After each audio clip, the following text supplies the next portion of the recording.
أعوذ بالله من الشيطان الرجيم بسم الله الرحمن الرحيم۔ سورہ ملک کی آیت نمبر 28 کی آج تجوید، تلاوت، ترجمہ اور تفسیر دیکھیں گے۔ تو آئیے شروع کرتے ہیں تجوید سے۔ قل، قاف کو ہیوی پڑھیں، قل را کو بھی ہیوی پڑھا جائے گا، را، ای حرف لین ہے، جلدی پڑھیں گے، ای تم، ان یہاں پہ اظہار ہو رہا ہے تو غنہ نہیں کریں گے، ان لا کا نی یاللہ و مما عی یا او رحمنا و من یجیر الکافرین من یہاں پہ اظہار ہوگا، من عذاب علیم۔ اب آئیے اس کی تلاوت سنتے ہیں۔ قل أرأيتم إن أهلكني الله ومن معي أو رحمنا فمن يجير الكافرين من عذاب أليم۔ آپ ان سے کہہ دیجئے، بھلا دیکھو خواہ اللہ مجھے اور میرے ساتھیوں کو ہلاک کر دے یا ہم پر رحم فرما دے، کافروں کو دردناک عذاب سے کون پناہ دلا سکتا ہے؟ تفسیر۔ مکہ معظمہ میں جب رسول صلی اللہ علیہ وآلہ وسلم کی دعوت کا آغاز ہوا اور قریش کے مختلف خاندانوں سے تعلق رکھنے والے افراد نے اسلام قبول کرنا شروع کر دیا تو گھر گھر حضور مقبول صلی اللہ علیہ وآلہ وسلم اور آپ کے ساتھیوں کو بددعا دی جانے لگیں،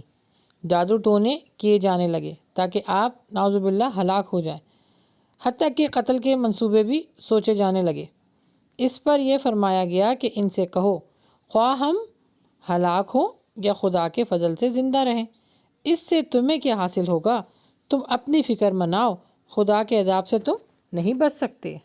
اور بہت سے کافر یہ کہنے لگے کہ رسول مقبول صلی اللہ علیہ وآلہ وسلم دنیا سے چلے جائیں گے تو ان کا دین ختم ہو جائے گا، چنانچہ وہ آپ کی وفات کا انتظار کر رہے تھے، جیسے کہ سورہ طور آیت نمبر 52 اور 30 کا مطالعہ کیجیے گا، اس میں گزرا ہے یہ کہ وہ کس طرح انتظار کریں گے اور کیا کیا کہیں گے اور کیا کیا کریں گے۔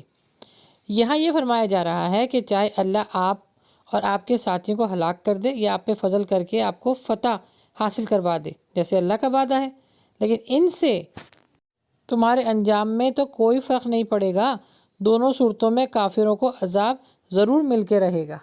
ان کے ذہنوں میں یہ چیز تھی کافروں کے کہ نبی صلی اللہ علیہ وسلم اگر اس دنیا میں رہیں گے تو ہمارے لیے مشکلات پیدا کرتے رہیں گے، کیونکہ وہ احکام الہی بتاتے ہیں، اس پر عمل کرنا بتاتے ہیں، اور جو احکام الہی کو نہیں مانتا اس کے لیے عذابات بتاتے ہیں، وعیدیں بتاتے ہیں، جہنم سے ہمیں ڈراتے ہیں۔ یعنی دوسرے لفظوں میں یہ کہہ لیجئے کہ ہمارا جینا محال کر دیا ہے اللہ کے نبی صلی اللہ علیہ وسلم نے اور ان کے ساتھیوں نے، ہر وقت بس ڈرانے کی اور عذابات کی باتیں کرتے ہیں۔ تو ان کے لحاظ سے حالانکہ اللہ کے نبی صلی اللہ علیہ وسلم تو سارے احکامات اللہ سبحانہ و تعالیٰ کے کافروں تک لے کے جاتے تھے کہ اگر تم ایمان قبول کرو گے تو اللہ تمہیں یوں دے گا، تمہیں جنت دے گا، دنیا تمہارے لیے آسان کر دے گا۔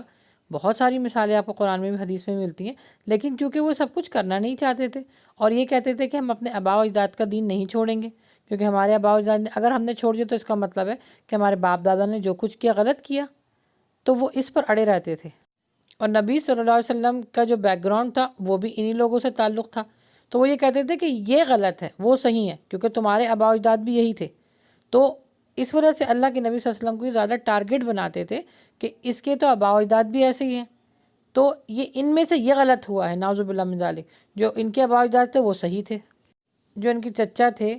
جو ان کے تایا تھے، وہ اس دنیا سے رخصت ہو گئے لیکن انہوں نے اسلام قبول نہیں کیا۔ تو اس وجہ سے کافروں کی یہ سوچ بہت پختہ ہوتی چلی گئی کہ یہ اکیلا کھڑا ہے اس لیے یہی غلط ہے، اور جو اس کے پیچھے بیک گراؤنڈ ہے وہ ہم میں سے ہیں تو وہ درست ہے، وہ صحیح ہیں، تو ہم ان کی بات مانیں گے۔